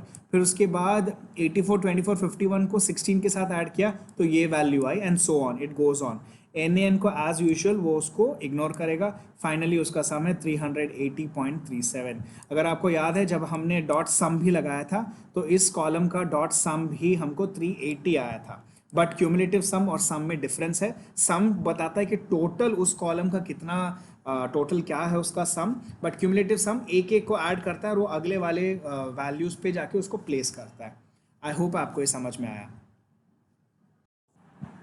ऑलराइट गाइस, आपके लिए अभी एक होमवर्क है, ये होमवर्क आप करिएगा और अगर आप चाहें तो ये अपना रिजल्ट कमेंट्स में डाल सकते हैं, या फिर अगर आपको कोई डाउट है तो वो कमेंट्स में लिख दीजिए, मैं उसको बता दूंगा। फिर आपका होमवर्क है ये, क्यूमुलेटिव प्रॉड क्या होता है, CUMPROD क्या होता है, ये आपको एक्सप्लोर करना है, ठीक है। ऑलराइट, तो और एक हमारे पास ऐसा ही नॉन एग्रीगेशन एक मेथड है जिसको हम DIFF कहते हैं, जो कि डिफरेंस दिखाता है एक एलिमेंट का दूसरे एलिमेंट के साथ। तो YR 2016_10 हमको ऑलरेडी पता है, ये वैल्यू है इसके अंदर, ये वाली, ठीक है। अभी हम दिखाते हैं YR 2016_10.DIFF मेथड। अब ऑब्जर्व करिएगा, ये जैसे ही मैं मेथड रन करूँगा, देखो पहला वाला it is as it is, मतलब वो किसी के साथ कंपेयर नहीं कर रहा, तो वो NaN हो जाएगा, नॉट अ नंबर, ठीक है, क्योंकि वहाँ से उसने स्टार्ट किया। फिर उसके बाद हर नेक्स्ट नंबर को वो पहले वाले पिछले नंबर के साथ सब्ट्रैक्ट करता है। तो 24 माइनस 84.53 है माइनस 59.99। फिर उसके बाद 51.52 को माइनस करता है वो 24.54 के साथ, तो उसका रिजल्ट है 26.99। लाइकवाइज ये हर एक को पिछले वाले अपने नंबर के साथ वो सब्ट्रैक्ट करेगा। ऑब्जर्व करिएगा लास्ट वाले केस में, जब मतलब लास्ट के 3 बताता हूँ मैं आपको। 21.24 माइनस 11 हुआ 10.24। NaN minus 21.24 is still NaN, ठीक है। तो NaN को बेसिकली मैंने आपको ये बताया तो ऐसा कि जैसे कि NaN माइनस 21.24 करके मैं बोल रहा हूँ, बट एक्चुअली में वो उसको भी नेग्लेक्ट करता है, ठीक है। तो ऐसा मान के चले NaN माइनस कुछ भी हुआ तो वो NaN ही रहेगा। और लास्ट वाला है 154.98 माइनस NaN, तो इस केस में भी वो NaN ही रहेगा। ऑलराइट, अभी हम कुछ और मेथड्स के बारे में बात करेंगे जो कि सीरीज ऑब्जेक्ट में है। इसमें से कुछ हमने देख रखे होंगे, बट उस पर थोड़ा और हम एक्सप्लोर करेंगे। तो हमारे पास जो डेटा फ्रेम था, डेटा करके, फिर रिमेंबर ये हमारा मेन डेटा था, इसमें से हमने YR 2016 उठाया था, राइट। और इसमें से भी हमने YR 2016_10 हमने एक छोटा सा एक सेगमेंट बनाया था हमारे डेटा का, राइट। तो अभी हम आपको अभी समझ में आ गया है YR 2016_10 पे कैसे वो काम करते हैं ये मेथड्स। तो अभी मैं कुछ मेथड्स दिखाऊंगा जो कि पूरे के पूरे YR 2016 सीरीज ऑब्जेक्ट के ऊपर होंगे, ठीक है। ऑलराइट, तो अगर मुझे अभी जानना है कि इसमें से कौन से वैल्यूज हैं जो कि NA हैं, तो ये मैं डायरेक्टली लिख सकता हूँ .isNa मेथड को यूज करके। ऑब्जर्व, तो ये क्या करता है, ये इसका आउटपुट जो है ट्रू और फॉल्स में दिखाता है, ठीक है। तो ये बता रहा है कि ये अगर फॉल्स आया तो ये बोल रहा है कि नहीं, ये वाली जो वैल्यू है वो NA नहीं है। यहाँ पे ट्रू जो दिखा रहा है वो कह रहा है कि ये वाली वैल्यू NA है। तो इसी का एग्जैक्ट ऑपोजिट होता है नॉट NA, ठीक है। तो मैं इसको रन करके दिखाता हूँ। ऑब्जर्व, तो नॉट NA बताता है कि ये NA नहीं है तो ये ट्रू है, और यहाँ पे अगर आप देखोगे कि ये NA है इसीलिए ये फॉल्स है, ठीक है। तो हमने ये तो बेसिकली अभी देख ही लिया है, तो इसके साथ हम थोड़ा सा अभी कुछ कॉम्बिनेशन यूज करते हैं। सपोज मुझे जानना था कि सीरीज ऑब्जेक्ट में कितने NA हैं, तो मैं ये कर सकता हूँ कि YR 2016 मेरे सीरीज ऑब्जेक्ट का नाम था .isNa, तो इससे क्या पता चलेगा, फॉल्स ट्रू करके एक सीरीज ऑब्जेक्ट पूरा बन जाएगा। इस पे अगर मैं अगर सम मेथड लगाता हूँ तो ऑब्जर्व करो, तो ये बताएगा कितनी जगह पे ट्रू है, तो वो उन सबको कैप्चर कर लेगा, उन सबको ऐड अप करके वो बताएगा कि 44 टोटल NA वैल्यूज हैं इस पर्टिकुलर सीरीज ऑब्जेक्ट में। तो इसी का एग्जैक्ट ऑपोजिट बेसिकली होता है ये, अगर मैं लिखूं वाया 2016 डॉट काउंट, अगर मैं ये लिखूं तो ऑब्जर्व ये बता रहा है 122। इफ यू रिमेंबर स्टार्टिंग में जब हमने total number of values totally 166 थी, तो अगर आपको कंफर्म करना है तो 122 प्लस 44 करोगे तो 166 आ जाएगा। ठीक है, तो अगर आपको यही चीज़ करनी है तो इसका एक तरीका भी है, वो ये है, अगर सपोज आपको पता है वाई आर 2016 का साइज क्या है, हमको पता है उसका साइज है 166, करेक्ट, उसको हम माइनस करेंगे वाई आर 2016 डॉट काउंट के साथ, तो ऑब्जर्व तो वो भी 44 आ रहा है। तो यही है, मैं आपको बस बता रहा हूँ कि डिफरेंट तरीके हैं इसको सेम चीज़ को वैल्यूज़ को निकालने के लिए, ठीक है, मतलब आंसर्स को निकालने के लिए। ऑलराइट, तो इसके अलावा हमने फिल एन ए तो कर ही दिया था पहले कि फिल एन ए में आप जो भी फिल करना चाहते हो, जहाँ पर भी एन ए वैल्यूज़ हैं, तो वहाँ पे अगर आपको फिल करना है कुछ वैल्यूज़, अगर मैं ज़ीरो दूंगा तो आपको पता है कि ऑटोमेटिकली ज़ीरो फिल हो जाएंगे पूरे वैल्यूज़ की जगह पे जहाँ पे एन ए एन था, राइट। मैंने आपको ये भी बताया था कि क्या सही तरीका रहेगा, मीडियन सही रह सकता है, कभी मोड ले सकते हो, आपकी मर्ज़ी, अगर आपको मीन लेना है तो वो भी ले सकते हो, तो वो एक एडवांस टॉपिक है, बट आपको एटलीस्ट ये पता है कि वो कैसे यूज़ कर सकते हो आप। कभी कभी ऐसा होता है कि आपको वो पर्टिकुलर वैल्यू ही नहीं चाहिए, वो रो ही नहीं चाहिए जहाँ पे एन ए हो, तो उसके लिए हम ये करते हैं, फिल एन ए नहीं देंगे ऑब्वियसली, उस टाइम पे हम ड्रॉप एन ए देंगे। ऑब्जर्व, जब ड्रॉप एन ए करूँगा तो पहले मैं आपको इसका टोटल साइज दिखा देता हूँ, ऑब्जर्व करो, इसका टोटल साइज है 166। अगर मैं ड्रॉप एन ए करता हूँ, ऑब्जर्व यहाँ पे आपको कहीं पे भी एन ए वाली वैल्यू नहीं दिखेगी, राइट, आपको कहीं भी नहीं दिख रहा, बट आप ऑब्जर्व करो कहीं कहीं जगह पे कुछ इंडेक्सेस मिसिंग है। यहाँ देखो 24 से 25 के बीच में 23 एंड 24 मिसिंग है ना, तो ये मिसिंग क्यों है, क्योंकि वहाँ पे एन ए था, एन ए एन था। तो आप अगर आप देखोगे ओरिजिनल वाई आर 2016 अभी भी 166 ही होगी और उसके अंदर एन एन होंगे। तो आपको पता है इसका क्या सोल्यूशन है, इसका सोल्यूशन है, अगर आप ड्रॉप करना चाहते हो और वो परमानेंटली ड्रॉप करना चाहते हो, तो आपको पता है एक प्रॉपर्टी आप उसको यूज़ कर सकते हो जो कि है in place equal to true. जैसे ही मैं इसको रन करूंगा वाया 2016 के अंदर ही वो ड्रॉप कर देगा और वापस उसको सेव कर देगा। क्या सेव करेगा, यही पर्टिकुलर सीरीज ऑब्जेक्ट जिसमें एन ए नहीं रहेगा। ऑलराइट, मैं ये रन नहीं करूंगा, पर आपको क्योंकि पता है, आप प्लीज़ एक्सप्लोर करें, एंड अगर यहाँ पे कुछ डाउट है तो कमेंट सेक्शन में लिखिएगा। ऑलराइट, तो अभी हम सॉर्टिंग टेक्निक्स देखते हैं। तो वाई आर 2016_10 पे मैं सॉर्ट अंडरस्कोर वैल्यूज़ यूज़ कर सकता हूँ। तो अगर आप देखोगे इसको, जैसे मैं रन करूँगा ऑटोमेटिकली ये असेंडिंग ऑर्डर में सॉर्ट हो जाता है। इस टाइम पे ऑब्जर्व करो, इंडेक्सेस मतलब सॉर्टेड ऑर्डर में नहीं है, वो किसी भी ऑर्डर में इंडेक्सेस हो सकते हैं, वो बेसिकली वैल्यूज़ के बेसिस पे सॉर्ट कर रहा है।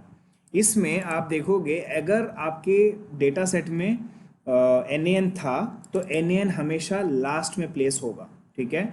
अगर आपको यही चीज़ डिसेंडिंग ऑर्डर में करना था तो आपको बताना पड़ेगा असेंडिंग इक्वल टू फॉल्स। जब आप ये करोगे, अगेन इंडेक्सेस सॉर्टेड नहीं है बट वैल्यू सॉर्टेड है, सबसे बड़ा नंबर पहले आएगा, सबसे छोटा नंबर लास्ट में आ रहा है, बट उसके बाद अगर आपके डेटा में कुछ एनएन्स हैं तो वो सारे एनएन्स लास्ट में आएंगे, ठीक है। ऑलराइट, तो ये हुआ सॉर्ट वैल्यूज़।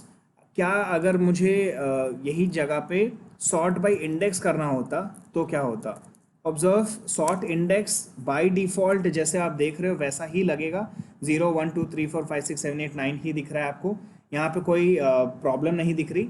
ये कब यूज़फुल होता है, अगर यहाँ पे इंडेक्सेस अलग होते, मतलब 0 यहाँ पे था, यहाँ पे अगर 5 था, यहाँ पे 2 था, यहाँ पे 7 था, अगर ऐसा कुछ डिफरेंट वैल्यूज़ होता तब अगर आप सॉर्ट इंडेक्स करते तो ये असेंडिंग ऑर्डर में बाय डिफ़ॉल्ट लगा देता। इसमें भी अगर आप डिसेंडिंग करना चाहते हो तो पॉसिबल है, ascending is equal to false कर दोगे तो वो डिसेंडिंग इंडेक्स के ऑर्डर पे वो सॉर्ट हो जाता है। इस केस में आप देखोगे कि एन ए एन जहाँ पे था उसी जगह पे रहेगा, ठीक है। यहाँ पे कुछ वैल्यूज़ के बेसिस पे सॉर्ट नहीं हो रहा है, इसीलिए एन एन जहाँ था वहीं रहेगा, मतलब पहले वाले केस में जो असेंडिंग था तो वो सेकंड लास्ट में था, अभी जब डिसेंडिंग है तो वो ऊपर से सेकंड में है। ओके गाइस, अगले कुछ कॉन्सेप्ट के लिए मैं ये जो डेटा सेट जो हमने ऑलरेडी यूज़ किया था bikes.csv, वो मैं यूज़ करने वाला हूँ। अगर आपको याद है पार्ट 1 में भी हमने यही वाला डेटा सेट यूज़ किया था। क्यों मैं ये वाला जो डेटा सेट, जो पुराना वाला जो था वो मैं यूज़ नहीं कर रहा और इसको क्यों यूज़ कर रहा हूँ? रीज़न सिंपल है, कुछ चीज़ें मैं जो बताना चाहता हूँ वो इस वाले डेटा सेट के साथ नहीं हो सकती हैं, और ये जो bikes.csv है इसके साथ हो सकती है, इसीलिए। ऑलराइट, तो मैं इसको रन करता हूँ एंड अब हम डेटा डॉट हेड डाल के देखते हैं इसमें क्या है। ट्रिप आईडी है, user type, gender, start time, stop time, trip duration, काफ़ी सारी चीज़ें हैं। मैं जस्ट 2 रिकॉर्ड निकालता हूँ ताकि स्क्रॉल करने में आसानी हो। ऑलराइट, तो यहाँ पे काफ़ी सारा डेटा है, इसमें से मैं इवेंट्स वाला डेटा उठाना चाहता हूँ, ठीक है। तो लेट्स से अगर मुझे सिर्फ ये इवेंट्स को उठाना था तो मैं क्या करूँगा, events is equal to data of events, है ना। अगर मैं ऐसा कर दूंगा तो आप देखोगे इवेंट्स डॉट हेड, तो ऊपर के 5 इवेंट्स क्या है, मोस्टली क्लाउडी, मोस्टली पार्टली करके जो भी है ये आ जाएगा, ठीक है। अब ये मैं एक स्पेसिफिक रीज़न है जिसकी वजह से मैं ये डेटा सेट मैंने यूज़ किया है। इस डेटा सेट में मेरे पास एक कॉलम है जो कि सीरीज कॉलम है, एक एक कॉलम हम सीरीज कहते हैं ना। तो ये जो पर्टिकुलर कॉलम है, इस पर्टिकुलर कॉलम में टेक्स्ट डेटा है, ठीक है, जिसमें स्ट्रिंग है।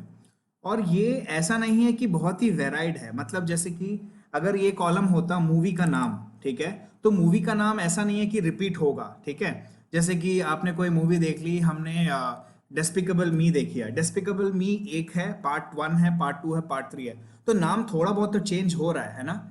तो अगर कभी कभी आप देखते हो कि कुछ कुछ मूवीज रिपीट होते हैं, नाम के वजह नाम रिपीट होता है, जैसे कि आंखें बोल के एक मूवी थी जो कि बहुत पुरानी भी एक मूवी है, आंखें बोल के, और एक नई मूवी भी है जिसमें अक्षय कुमार है ना। तो वो लोग कहीं ना कहीं से डिफ्रेंशिएट करते हैं, फिर लिखते हैं आंखें 2003 करके, ऐसा कुछ तो लिखे होंगे, मुझे नहीं पता आंखें कब रिलीज हुई है, बट एनीवे मैं आपको जस्ट आइडिया दे रहा हूँ। तो कहीं ना कहीं से नाम डिफरेंट होता है ना। बट यहाँ पे क्या है, यहाँ पे ग्रुप बनाया गया है। इस डेटा सेट में आप देखोगे मोस्टली क्लाउडी बोल के कई सारे रिकॉर्ड्स होंगे, मोस्टली क्लाउडी पे काफी सारे डेज का डेटा होगा, ठीक है, यहाँ पे कई सारे रिकॉर्ड्स होंगे। फिर पार्टली क्लाउडी पे भी कई सारे रिकॉर्ड्स होंगे, लाइकवाइज क्लाउडी पे भी काफी सारे रिकॉर्ड्स होंगे, एंड सो ऑन, ठीक है। तो मुझे जानना था इस पर्टिकुलर इवेंट्स का जो कॉलम है उसमें से लेट से मेरे को किसी एक पर्टिकुलर इवेंट का या कोई भी एक जो एक्टिविटी हुई है उसका मुझे लेट से मीन निकालना था कि कितने बार वो आया है, मोस्टली क्लाउडी आया है। तो मैं कैसे करता, तो ऑब्वियसली पहले तो मैं यहाँ पे आता और मैं यहाँ पे इवेंट्स देके डॉट मीन निकालता हूँ। हमने देखा था मीन जो मेथड था वो काम करता है नंबर कॉलम पे, है ना। तो मीन नंबर्स पे इजीली काम करता है, बट क्या वो यहाँ पे काम करेगा? ऑब्जर्व, थोड़ा टाइम लगा रहा है। ऑब्जर्व वैल्यू एरर दे दिया इसने बोला कि इसको समझ नहीं पा रहा है, could not convert string to float, तो इसको इश्यू आ गया। क्लियर है कि कुछ तो इश्यू है, ये हम नहीं कर सकते, है ना। तो क्या कोई और तरीका है इसको सॉल्व करने का? हाँ, एक्चुअली में तरीका है, मैं दिखाता हूं। एक मेथड है वैल्यू अंडरस्कोर काउंट्स, एक मेथड है जो कि हमको बताता है कि इस पर्टिकुलर डेटा सेट के अंदर कौन से रिकॉर्ड्स में क्या जो वैल्यू थी वो कितने बार रिपीट हुए हैं। पार्टली क्लाउडी 16,998 को जो भी बोलते हैं वो उतने बार रिपीट हुआ है। Mostly cloudy 15,096 times, cloudy 12,075 times, and so on. Unknowns हैं 4, स्लीट है 16, फॉग है 122, ये सब पता चल गया। अब ये बहुत ही इंपॉर्टेंट डेटा है, क्यों? क्योंकि अब तक हमको ये नहीं पता था कि कौन से रिकॉर्ड्स कितने बार रिपीट हुए हैं, है ना। तो पार्टली क्लाउडी अब हमको पता चल गया 16,998 टाइम्स रिपीट हुए हैं, ठीक है। तो अब अगर मुझे इनमें से कुछ इंफॉर्मेशन निकालना था, मतलब ये with respect to 16,998 with respect to remaining records क्या है, मतलब वो कितना परसेंटेज बनता है आउट ऑफ द टोटल। तो आप क्या करोगे, आप इसका 16,998 डिवाइडेड बाय द टोटल, ये पूरा का पूरा डिवाइड करोगे और उसको आपको एक पर्टिकुलर परसेंटेज निकालोगे आप उसका। वो यूजुअली हम करते हैं, करेक्ट। अगर वही चीज आपको नहीं करना है, मतलब इतना सारा लेंदी प्रोसेस नहीं करना है, तो आप नॉर्मलाइज इक्वल टू ट्रू करके लिख सकते हो, एंड ऑब्जर्व ऑटोमेटिकली इसने कन्वर्ट कर दिया। तो partly cloudy 33.9% of the times आया है 100% में से। मोस्टली क्लाउडी 30.13% आया है, क्लाउडी 24.10% रिपीट हुआ है, और क्लियर 5% रिपीट हुआ है, एंड सो ऑन। ये काफ़ी इम्पॉर्टेंट फीचर है, एंड ये इसको हम काफ़ी बार यूज़ करते हैं डेटा साइंस के अंदर। आई होप आपको ये समझ में आया। ओके, तो अब हम देखेंगे कुछ स्पेशल मेथड्स जो कि सिर्फ अवेलेबल है ऑब्जेक्ट कॉलम के ऊपर। पहली बात, ऑब्जेक्ट कॉलम क्या है? अगर आपने याद है आपको, हमने ये देखा था कि इवेंट्स जो कॉलम था वो डेटा टाइप उसका ऑब्जेक्ट था, मतलब इसके अंदर बेसिकली स्ट्रिंग ऑब्जेक्ट्स अवेलेबल थे। ठीक है, तो ये कॉलम्स पे ये स्पेशल मेथड्स अप्लाई कर सकते हैं। तो ये जो मेथड है ये डॉट नोटेशन हम यूज करते हैं, तो हमको ऐसा करना पड़ेगा, इवेंट्स डॉट str। अब ये जो str है ये सेम है str जो आप पाइथन में जो आप यूज करते हो, वो सेम वाला str है यहाँ पे, बट उसके अलावा कुछ आपको एक्स्ट्रा चीज़ें करने को भी मिलेंगी, हम देखेंगे वो क्या है। ठीक है, कुछ और भी मेथड्स आप यूज कर सकते हो इस str के साथ। तो बेसिक चीज़ तो हमको पता ही है, स्ट्रिंग में क्या होता है, अपर होता है, लोअर होता है, ये सब होता है। तो सपोज मेरे को सारा का सारा डेटा को अपर में कन्वर्ट करना था, ऑब्जर्व इतना आसान है इसको अपर में कन्वर्ट करना, पूरा का पूरा कॉलम का डेटा अपर में कन्वर्ट हो गया। लाइकवाइज आपको लोअर करना था तो आप लोअर भी कर सकते हो, सब कुछ लोअर हो गया। लाइकवाइज देखते हैं कि काउंट क्या करता है। काउंट करेगा कितने बार ये सब स्ट्रिंग, जो ये जो सेम है जो कि आप पाइथन में भी करते हैं, वही चीज हो रहा है यहाँ पे भी। काउंट करता है कि कितने बार ये सब स्ट्रिंग, लेट्स से मेरे को देखना था क्लाउड, ठीक है, कितनी बार रिपीट हुआ है हमारे ये मेन कॉलम के अंदर। तो यहाँ पे देखोगे पहला वाला मोस्टली क्लाउडी था, मोस्टली क्लाउडी में क्लाउड एक बार रिपीट हुआ है। ठीक है, नेक्स्ट वाला भी मोस्टली क्लाउडी था, उसके बाद भी मोस्टली क्लाउडी था। अगर आपको कुछ और देखना है, ज़्यादा रिकॉर्ड्स देखने हैं, तो हेड निकाल देता हूँ, तो देखो यहाँ पे बिल्कुल ज़ीरो है। ठीक है, तो मतलब क्लाउड उसमें बिल्कुल भी आया ही नहीं। ये नंबर्स के बेसिस पे दिखाता है। आपको यही चीज़ अगर देखनी है, एंड ये स्पेशल फीचर है बाय द वे, सिर्फ पांडाज में है, जो स्ट्रिंग ऑब्जेक्ट पे है, अवेलेबल है, वो है कंटेन्स। इसी चीज़ को वो दिखाता है ट्रू और फॉल्स में। देखो ट्रू ट्रू ट्रू करके दिखा रहा है, और जहाँ पे वो बिल्कुल नहीं था वो फॉल्स कर दिया उसने। तो कंटेन्स एक स्पेशल स्ट्रिंग का मेथड है जो कि पांडास में अवेलेबल है। ऑलराइट, अगर आपको जानना था आपका जो एक एक रिकॉर्ड है उस पर्टिकुलर कॉलम के अंदर उनकी लेंथ क्या है, तो आप लेन फंक्शन यूज कर सकते हो। ठीक है, तो डॉट लेन अगर आपने लगाया तो देखो तो वो मोस्टली क्लाउडी, काउंट करो, MOSTLYCLOUDY, मोस्टली क्लाउडी काउंट करोगे तो 12 आ रहा है। लाइकवाइज वो पूरा का पूरा जितने भी रिकॉर्ड्स हैं उन रिकॉर्ड्स का वो लेंथ कैलकुलेट करता है। आपके लिए एक होमवर्क है, एंड उसका रिजल्ट आप कमेंट सेक्शन में दे दीजिएगा। इसमें आप करो, ये क्या रिजल्ट दिखाएगा। सपोज फाइंड करना है आपको, फाइंड मेथड यूज करना है, और आपको फाइंड करना है क्लाउड। ठीक है, तो ये इसका रिजल्ट क्या आएगा आपको मेरे को रन करके बताना है।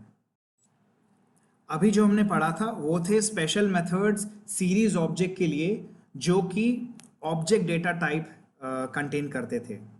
बट अब हम जो करने वाले हैं वो है मेथड्स सीरीज ऑब्जेक्ट के लिए, जो कि date time data type contain करते हैं।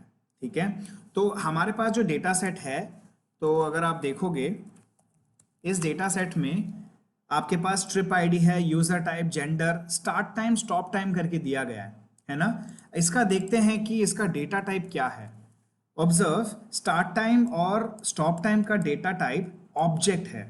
एक्चुअली में इसका डेटा टाइप मैंने आपको वीडियो 1 में ही बताया हुआ है, इसको कैसे कन्वर्ट करते हैं डेट टाइम में। तो ये एक्चुअल में डेट टाइम डेटा टाइप है, बट बाय डिफॉल्ट पांडास उसको ऑब्जेक्ट बनाता है। इसका रीज़न अगर आपको नहीं पता तो प्लीज़ पार्ट 1 वीडियो देखिए, और उस पर्टिकुलर सेक्शन में जाइए डिस्क्रिप्शन में, जहाँ पे ये टॉपिक दिया गया है। ऑलराइट, तो इसको हमें पहले कन्वर्ट करना है। तो मैं पहले क्या करूँगा, ये पूरे के पूरे डेटा को रीड करता हूँ फिर से, और ये करेक्शन करता हूँ ये मिस्टेक को। तो ये कहाँ पर है, ये data type obviously pd.read_csv of, ये जो फाइल थी ये मेरी थी सी यूजर्स यूजर bikes.csv। इसको मैं रन करता हूँ, बट रन करने से पहले एक पैरामीटर पास करूँगा। ये पैरामीटर अगर आपको याद है ये है पार्स डेट्स, है ना। तो यहाँ पे मैं दूंगा parse underscore dates. Is equal to list में वो जो कॉलम जिसमें इश्यू आ रही है उस कॉलम का नाम मैं डालूंगा। तो यहाँ पे ऑब्जर्व करो, यहाँ पे पहला वाला कॉलम का नाम है स्टार्ट टाइम, दूसरे वाले का नाम है स्टॉप टाइम। तो मैं ये यहाँ से कॉपी करके इधर पे डाल दूंगा। अब जब मैं इसको रन करता हूँ एंड मैं इसका इन्फो दिखाता हूँ आपको, ऑब्जर्व ये डेट टाइम पे कन्वर्ट हो गया। अगर आपको याद है मैंने आपको एक्सप्लेन भी किया था ये 64 क्यों है, आई होप आपको वो याद है। एनीवे जो हमने ये कर दिया, अब हम इस पर्टिकुलर कॉलम को उठा लेते हैं। तो स्टार्ट इज इक्वल टू, मैं तो ऐसा लिखता हूँ, start underscore time is equal to data of start time. ठीक है, तो मैंने ये डेटा ये पर्टिकुलर कॉलम को उठा लिया और इस पर्टिकुलर वेरिएबल में डाल दिया। तो ये स्टार्ट टाइम अभी सीरीज ऑब्जेक्ट बन गया। ठीक है, वन डायमेंशनल ऑब्जेक्ट। अब इस पर्टिकुलर ऑब्जेक्ट पे dt करके एक स्पेशल मेथड है, dt। ठीक है, मतलब डेट टाइम वाला स्पेशल मेथड। जैसे कि इससे पहले हमने str देखा था, वैसा ही हम अब देखेंगे dt। इसके मेथड्स अब हम चेक करते हैं। याद रखिएगा ये जो एक्सेसर मैंने लगाया है dt करके, ये सिर्फ सीरीज ऑब्जेक्ट पे अवेलेबल है जिसका डेटा टाइप डेट टाइम हो। ठीक है, तो dt डॉट, पहले देखते हैं ईयर। तो मैं ईयर डॉट हेड डाल के देखता हूं, तो ऑब्जर्व इसमें से वो ईयर एक्सट्रैक्ट कर पा रहा है। इसी के जैसा वो मंथ भी एक्सट्रैक्ट कर सकता है। ऑब्जर्व ये सारे मंथ 6, 7 जो भी हैं वो सब एक्सट्रैक्ट कर लेगा। इसके अलावा वो डे भी एक्सट्रैक्ट कर सकता है। ये डेट उसका है 28, 28, 30, 1, 1 एंड सो ऑन। इसी के अलावा अगर आपके इस डेट टाइम में टाइम ऑब्वियसली था, तो अगर आपको उसमें से सिर्फ आवर एक्सट्रैक्ट करना है तो ऑब्जर्व आवर को उसने एक्सट्रैक्ट कर लिया। अगर आपको ये कंपेयर करना है तो मैं क्विकली दिखाता हूँ कंपेयर करने के लिए पहले। ठीक है, इसमें देखो आवर है 19, इसमें मिनट है 01 और सेकेंड्स है 00। ठीक है, तो मैं अभी सेम चीज़ को यहाँ पे फिर से दिखाता हूँ, डॉट dt डॉट आवर। तो ऑब्वियसली आर को देखोगे तो वो 1922 अप्रोप्रिएटली दिखा रहा है। लाइकवाइज मिनट भी है और सेकंड भी है। ये स्पेशल चीज़ें हैं, ये एट्रीब्यूट्स हैं जो कि अवेलेबल हैं dt एक्सेसर पे। इसके अलावा आपके पास एक और चीज़ है जो कि हम मतलब जो डायरेक्ट नहीं पता आपको, मतलब रहती नहीं है, बट अगर आप ऐसे लिखोगे डे ऑफ वीक, अगर आपको जानना है ये कौन सा डे है हफ्ते का, तो वो भी बताएगा। तो ये पर्टिकुलर डे है, चौथा डे है उस वीक का, तो ये भी बताता है। अगर आपको जस्ट चेक करना है कि कौन सा वीक चल रहा है, उस पर्टिकुलर साल में कौन सा वीक चल रहा है, तो ऑब्जर्व ये जो पर्टिकुलर वीक जो चल रहा है 2013 06/28 जो है वो है 26वां वीक पूरे साल में। ये जो थर्ड वाला जो देख रहे हो ये वाला 2013 07/01 ये है 27वां week and so on. I hope आपको ये समझ में आया। ओके, अब तक जो हमने पढ़ा ये थे सारे एट्रीब्यूट्स dt के, जैसे कि ईयर हो गया, month, minute, day of week, week, ये सारी चीज़ें हो गए एट्रीब्यूट्स। अब आते हैं मेथड्स पर। मेथड्स हमारे पास काफ़ी सारे मेथड्स हैं, बट इन मेथड्स में से आपको एक चीज़ जो है वो कॉमन है, वो आपको जाननी चाहिए, जिसको हम कहते हैं अलियासेस। मतलब d होता है डे के लिए, ठीक है, और h होता है आर के लिए, वैसा ही t होता है, या फिर अगर आप मिनट लगाना चाहते हो तो वो होता है मिनट के लिए, s होता है सेकेंड्स के लिए। ठीक है, आपको ये कुछ चीज़ें आपको दिमाग में रखनी पड़ेंगी ये चीज़ करने के लिए जो मैं आगे जो आपको बताने वाला हूँ। ऑलराइट, तो स्टार्ट अंडरस्कोर टाइम जो सीरीज ऑब्जेक्ट था उसका मैंने आपको हेड दिखा रहा हूँ अभी। तो अब इस पे अगर मैं लेट्स से मेरे को राउंड करना है टू द नियरेस्ट आवर, तो देखो 19.01 जो मतलब 7:01 था वो 20 बन गया, मतलब 8 बज गया। ठीक है, लाइकवाइज 22:53 था वो 23 बन गया, ये 43 था ये 15 बन गया एंड सो ऑन। तो ये राउंड करता है, ऊपर को राउंड करता है। ठीक है, टू द अपर वैल्यू। अगर यहीं पे अगर मेरे को लोअर पे जाना था तो मैं यहाँ पे राउंड लगा सकता था, तो ये नीचे वाली वैल्यू को टारगेट करता है। जैसे कि यहाँ पे देखोगे 1901 एक्चुअली में इसका हाफ लोगे तो 1930 है, 1930 से नीचे है इसीलिए उसने राउंड कर दिया 19 को। और ये वाला देखो 22:53 मतलब 22:30 से ऊपर है इसीलिए उसने उसको 23 पे राउंड कर दिया, ऊपर वाले वैल्यू पे राउंड कर दिया। 1443 1430 से ऊपर है, इसीलिए उसको 15 पे राउंड कर दिया। ऑब्जर्व, यहाँ पे वही चीज 10:05 मतलब 10:05, तो 10:10:30 से कम है, इसीलिए 10 पे उसने उसको राउंड कर दिया। तो सील हमेशा ऊपर पे जाके राउंड ऑफ करता है, वेराज राउंड देखता है कि उसके मिड वैल्यू से वो नीचे है तो वो नीचे पे कर देगा, और अगर वो ऊपर है तो ऑब्वियसली वो उसको ऊपर मैप कर देगा। तो इसी के जैसा हम यहाँ पे, मैं वापस सील पे जाता हूँ और यहाँ पे एच के बजाय डी देता हूँ। डी क्या हुआ, डे के लिए।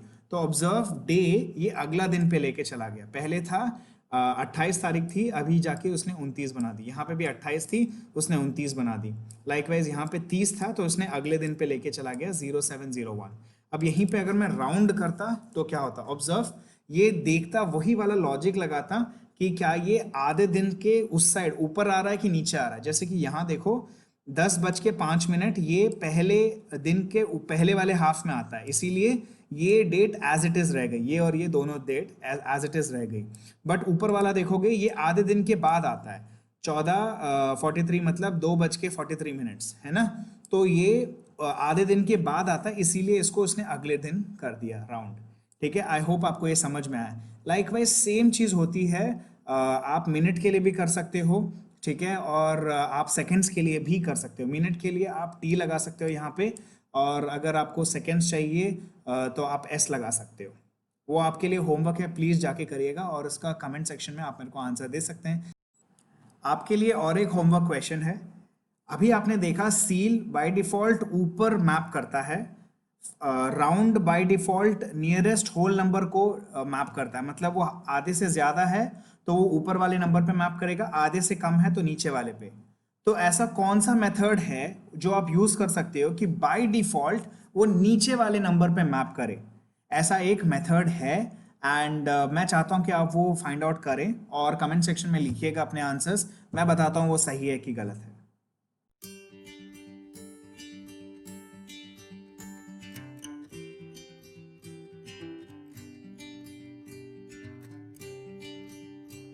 पार्ट 2 वीडियो में इतना ही है गाइस।